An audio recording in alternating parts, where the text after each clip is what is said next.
Ya, minimal kira-kira kalau kita sudah berumur 60 itu minimal kita kalau punya ilmu minimal kita akan menyumbangkan ilmu kita yang bermanfaat untuk orang. Justru jangan kita melakukan berzoliman. Kira-kira begitu ya. Mungkin teman-teman sependapat dengan saya seperti itu. Tapi sekali lagi kalau misalnya ada yang dibawa comel-comel gini-gini ataukah yang mengaku praktisi hukum, ya boleh saja Anda misalnya lagi ketawa terbahak-bahak joget-joget saat ini karena misalnya kamu selaku pengacara dari pelapor. Tapi ketika engkau nanti jadi pengacara, sepanjang kau jadi pengacara maka kau juga akan memegang perkara namanya pihak terlapor. Pertanyaan seriusnya, apakah Anda masih mau ketawa-ketawa, masih mau joget-joget, masih mau membela jasa, masih mau membela hakim? Nggak ada itu. Makanya saya bilang tadi, hati-hati bro, ada siang, ada malam, itu sudah tanda-tanda alam yang secara nyata diberikan Tuhan kepada kita. Betul. Hari ini kau ketawa, besok kau bisa menangis. Betul, Ya. betul. Jadi Itu saya aminkan, Bang. jadi tolonglah, kalau praktisi hukum itu berikanlah edukasi yang baik kepada masyarakat. Ketika Anda berbicara di Komal, jangan Anda berbicara berapi-api dan membela dan memberikan pendidikan hukum atau edukasi hukum kepada teman-teman kita yang benar-benar ingin memahami hukum itu seutuhnya. Karena begini ya, saya pernah diberitahu sama orang tua saya bahwa ketika engkau mendapatkan suatu ilmu maka pergunakanlah ilmumu itu sebaik-baiknya untuk diri sendiri, keluarga dan orang lain. Karena takutnya kalau kamu salah gunakan ilmumu itu Tuhan marah karena itu milik Tuhan. Bagaimana rasanya ketika sarafmu itu dicabut satu, langsung bencong semua mulutnya, nggak bisa ngomong, masih mau kau. Nah itu kira-kira gitu ya.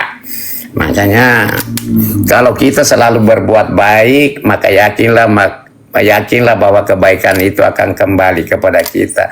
Mungkin begitu teman-teman ya. Iya, terima kasih Bang Laburasa. Ya, hukum alam ya Bang ya. Dan Tuhan juga nggak pernah tidur ya Bang ya. Betul. Seperti itu, selama kita berbuat baik, apalagi kita dizolimi Bang ya, Tuhan nggak pernah tidur. Apalagi kan kalau saya lihat itu kan kita kan juga ibadahnya rajin ya, walaupun di dalam juga ya Bang ya. Iya. Karena satu tetes air mata beliau itu sangat berarti Bang. Ya, mungkin orang menilai dia dari lantamnya dia ataupun ya memang udah seperti itu kan Bang. Ya kan, karena menurut saya kan manusia ini gak ada yang sempurna Bang. Kalau seperti dari yang kubu-kubu sebelah itu selalu, aduh Bang, luar biasa Bang. Karena kita yang hari-hari di Komal, kita yang hari-hari menghadapi buzzer, ya kan, terus dengan kata-kata mereka bahkan sampai sudah menuju ke arah personal, fisik, seperti itu ya Bang. Jadi kita itu merasa kayaknya kita juga yang disakiti gitu Bang. Jadi kita nih hari-hari ini, kemarin ini Bang, beberapa bulan ini kita perang terus Bang, mode tempur terus dengan lawan gitu Bang. Seperti itu. Kadang-kadang saya bingung ya, mereka itu dilahirkan dari mana gitu loh Bang, apalagi yang laki-laki. Terus yang perempuan itu, apakah dia nggak berpikir untuk 7 turunan 8 tanjakan 9 belokan Bang? Iya kan, terlalu menzoliminya sangat luar biasa terhadap Kak Nikita Mirzani. Memang seorang Kak Nikita Mirzani tidak kenal saya dan juga mungkin kami yang di sini, tapi kami mengenal mereka. Ya, kami tidak melihat latar belakang ataupun apapun itu, sikapnya dia di layar kaca ya Bang ya. Tapi yang kami lihat adalah hukumnya Bang, keadilannya Bang. Sama Bu, sama dengan kita. Betul. Artinya gini Ibu, ketika saya, apalagi saya praktisi hukum ya, seperti apa yang disampaikan Ibu tadi itu, bahwa sesungguhnya manusia itu tidaklah sempurna ya. Ada kehilapan di situ, ada kesalahan. Tapi saya selaku penegak penegak hukum ya, atau praktisi hukum. Nah, dalam menangani perkara ini saya hanya sebatas dalam peristiwa saja. Saya melihatnya bahwa ada ketidakadilan di sini, sehingga saya berupaya mengumpulkan tenaga, ya kan, ilmu yang pernah saya pelajari untuk membantu Niki ini. Ya kira-kira begitu ya. Jadi kalau persoalan bagaimana Niki sebelumnya ya kita tidak tahu karena terkadang orang berucap itu lain di bibir lain di hati. Nah, Betul. persoalannya bisa saja dia kotor mengucapkan sesuatu tapi hatinya tidak seperti itu.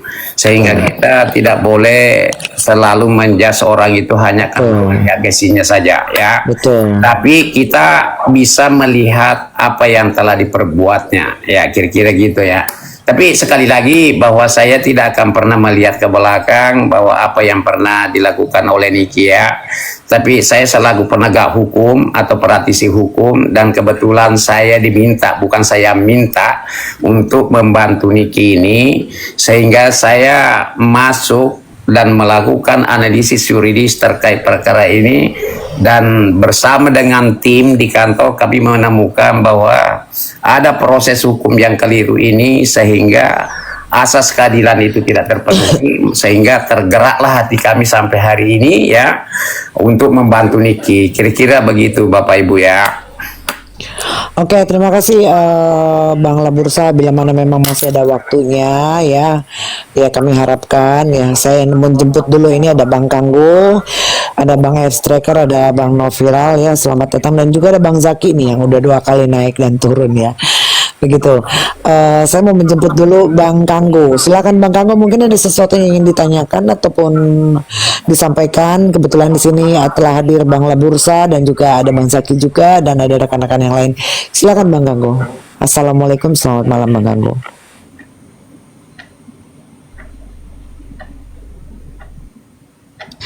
Oke, mungkin Bang Kanggo sedang jauh di perangkat. Selamat malam Bang Zaki. Assalamualaikum Bang Zaki.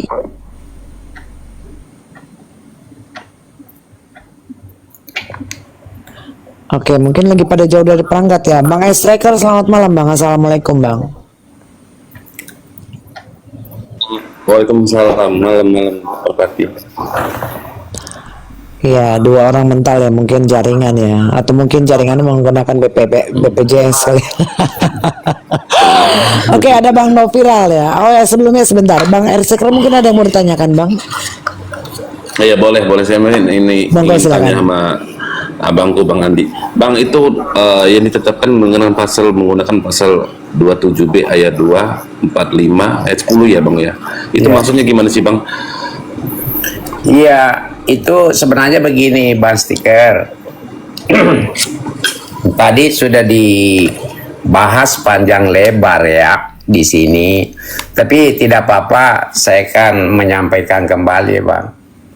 Pertama-tama bahwa pasal itu sebenarnya di mana yang di luar sana berkoar-koar bahwa kita ini telah terbukti ya melakukan tindak pidana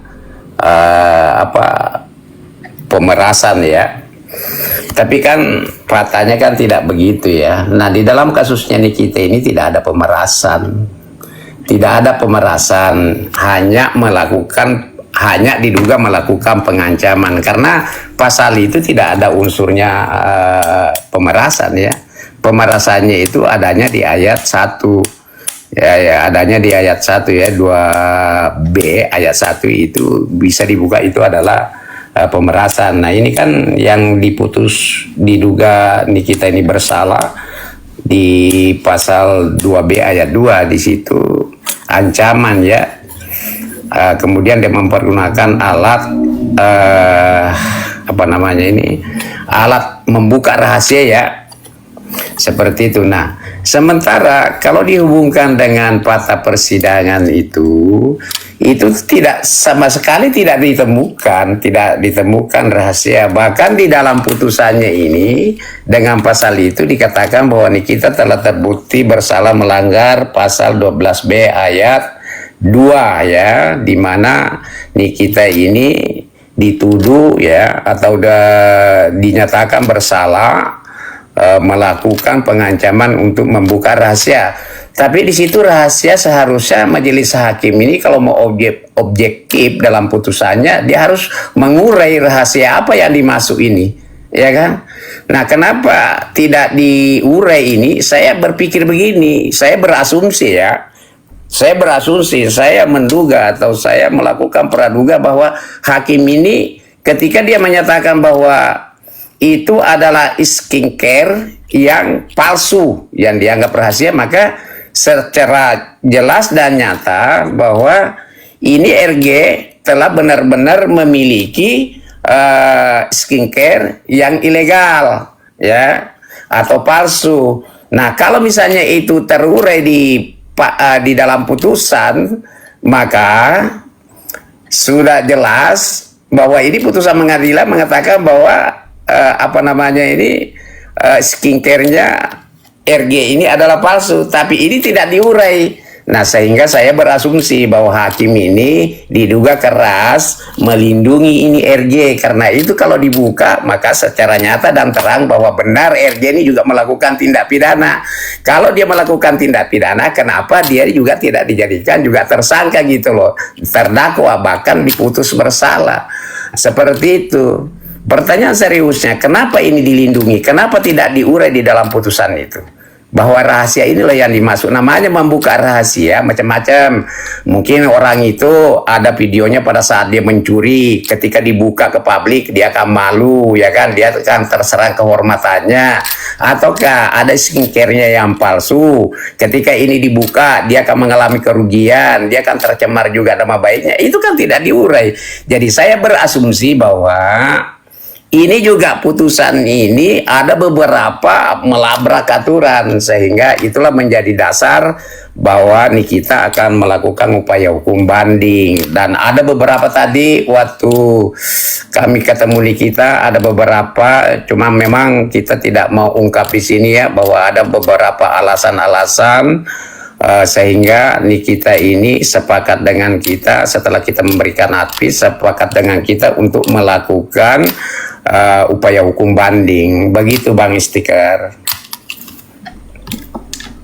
Iya benar Bang, karena kalau saya melihat ya sebenarnya pemerasan itu memang tidak ada dari awal juga. Ya kayak mana kita obrol itu Bang di room saya. Tidak ada pemerasan. Yang ada itu niat terlapor ingin membungkam gitu. Jadi tindak kejahatan itu sebenarnya bukan di Niki.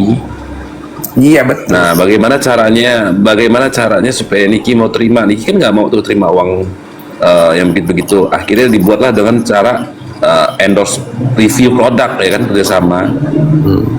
Nah, review tapi kan ada syaratnya kan. Kalau nggak salah itu ada syaratnya, yaitu perbaiki dulu produknya.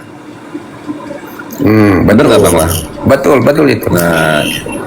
Nah itulah makanya sebenarnya kasihan ini bukan orang penjahat tapi dituduh melakukan kejahatan. Nah ini gitu. Iya. Jadi Bang Stiker, ini kan ada saya dengar ya mungkin di room sebelah juga mengatakan bahwa ya kalau Nikita misalnya memang dia mengetahui bahwa itu adalah ilegal, kenapa tidak lapor polisi? Ya kan itu kan pertanyaannya kan. Saya bilang sebenarnya kan tapi ini kan orang hukum ya yang bilang begitu. Nah, kalau dia orang hukum atau praktisi hukum ya minimal dia paham lah bahwa terkait pasal 108 itu ayat 1, ya kan, bahwa di situ berbunyi bahwa apabila seseorang ya atau siapa saja melihat atau mengalami dan atau menjadi korban suatu tindak pidana, maka dia berhak ya, membuat laporan polisi atau melaporkan ke pihak yang berwajib. Ya kurang lebih begitu bunyinya. Nah, yang saya ingin katakan di situ kan terdapat kata hak, ya kan? Hak itu boleh dipakai, boleh tidak. Nah, disitulah lahirnya namanya restoratif justice, bahwa tidak semua persoalan itu harus diselesaikan secara pidana sepanjang memenuhi syarat-syarat yang diatur di dalam peraturan kepolisian itu. Kira-kira begitu. Jadi kalau dikatakan kenapa nih kita tidak melapor, ya itu kan haknya dia. Sepanjang itu bahwa masih bisa diperbaiki ini persoalan ini, ya tidak perlu dilaporkan, sehingga terjadilah kesepakatan tadi itu. Oke, saya akan review kamu ini. Saya tidak misalnya persoalkan masalah hukum kamu, tapi tariklah semua barang-barangmu itu yang ilegal itu dari pasaran. Apa katanya si RG? Ya Mail, itu kan tidak semuanya barang-barang saya bermasalah. Artinya apa kalimat itu? Berarti ada yang bermasalah. Ada sebagian. Sebagian. Ada sebagian. Ada sebagian kan? Nah, itu kan pengakuannya sendiri. Itu kan pengakuannya sendiri. Nah, terus pertanyaan seriusnya, BP POM itu di mana itu selaku pengawas? Sementara dia juga adalah penyelidik dan penyidik, ya kan? Dia berhak melakukan penyelidikan ketika mendapatkan informasi seperti itu. Nah, kita kembali lagi ke pasal 108 ayat 3, coba buka baik-baik di situ, bahwa apabila pegawai negeri sedang menjalankan tugas, ya kan, menemukan suatu tindak pidana, maka wajib. Nah, itu kata wajib itu. Coba buka aja. Buka Bang, 108 itu KUHP itu ayat 1, 2 dan 3. Nah, itu. Jadi itu memang kalau orang hukum ini minimal dia bersahabat namanya hukum acara, karena disitulah sumbernya hukum formil itu kita untuk membela, karena pengacara ini tugasnya membela, bukan tugasnya melakukan penyelidikan dan penyidikan, bukan tugasnya melakukan penuntutan, yang mendakwa dan melakukan penuntutan, bukan tugasnya untuk memvonis seseorang bersalah atau tidak, kan gitu. Jadi seorang pengacara itu ya minimal bersahabatlah dengan hukum acara itu. Kira-kira begitu ya. Jadi kalau di sana ada lagi yang saya lihat, yang penting nih kita sudah dinyatakan secara sah dan bersalah. Wah, ini kok orang hukum ya. Seharusnya dia menyampaikan edukasi ke masyarakat bahwa nih kita itu telah dijatuhi hukuman pidana, dinyatakan bersalah melakukan tindak pidana ini. Tapi perlu teman-teman ketahui semua bahwa di negara kita ini menganut namanya asas praduga tidak bersalah, yang artinya apa? Ketika yang artinya apa? Seseorang itu tidak bisa dikatakan bersalah apabila belum ada putusan pengadilan yang berkekuatan hukum tetap atau ingkrah, ya kan, sepertinya begitu. Dan mungkin dilanjutkan bahwa nih kita ini memiliki hak loh, masih ada hak hukum untuk banding, kasasi, PK, dan bahkan bisa PK 2 kali sepanjang itu memenuhi syarat. Seharusnya memberikan edukasi begitu, jangan teriak-teriak, loncat-loncat bahwa oh nih kita sudah bersalah. Ya, kalau orang awam yang bilang begitu ya biasalah. Tapi kan perlu diketahui ya, ini kan media sosial. Ada berapa juta mata di luar sana, para ahli-ahli hukum, profesor, doktor, S2, ya mulai S1 sampai profesor itu. Banyak yang pintar. Yang Anda melihat itu Anda diketawai, berapi-api berbicara, tapi tidak berbobot, tidak memberikan edukasi, yang ada menjadi tertawaan ya. Saya mau bilang begini, oke lah rekanku. Misalnya ketika Anda menangani pelapor, bolehlah Anda membela sekuat tenaganya itu jasa, bolehlah Anda membela itu sekuat tenaganya itu hakim. Tapi disitulah letaknya Anda ketawa terbahak-bahak seketika Anda sependapat dengan hakim dan jasa. Tapi ingat, suatu saat Anda akan menangis ketika selama Anda jadi pengacara, maka suatu saat Anda akan memegang namanya terlapor atau terdakwa. Itu nanti kita lihat di situ. Karena hidup ini Tuhan itu sudah memberikan gambaran nyata. Ada siang, ada malam. Hari ini boleh kau tertawa, besok saja bisa kau menangis. Kira-kira begitu, Bang Stiker. Benar, karena roda itu tidak selamanya di atas. Nah, itulah dia. Itu abangku. Pasti ada di bawah. Nah, mantap. Nah, makanya ini kan menjadi sebuah apa ya?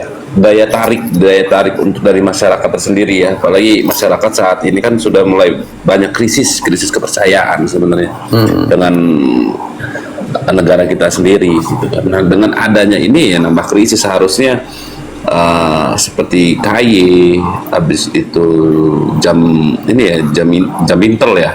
Iya. Bagian untuk ini harusnya mereka turun ambil langkah, karena untuk memperbaiki citra dari kita sendiri ya, instansi tersebut. Kalau kayak gini kan lucu bang, gitu. Karena semua orang ini kan bisa menilai, semua orang itu nggak bodoh loh. Betul. Bahkan orang awam pun bisa mengetahui bahwa itu tidak ada unsur pemeras di mana, gitu. Dari percakapan yang bocor saja, ya kan. Apalagi kalau orang ahli bahasa, itu ketawa sebenarnya mendengar itu.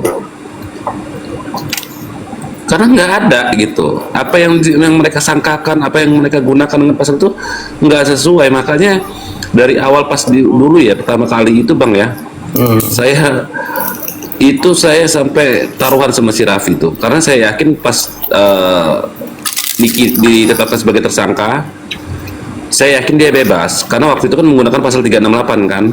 Bang. 2 hari sebelum Niki bebas sampai 1 minggu gitu, tiba-tiba berubah ke pasal 369. Dan saya pelajari lagi, ya, tetap nggak nyambung gitu. Cuma saya nggak tahu ya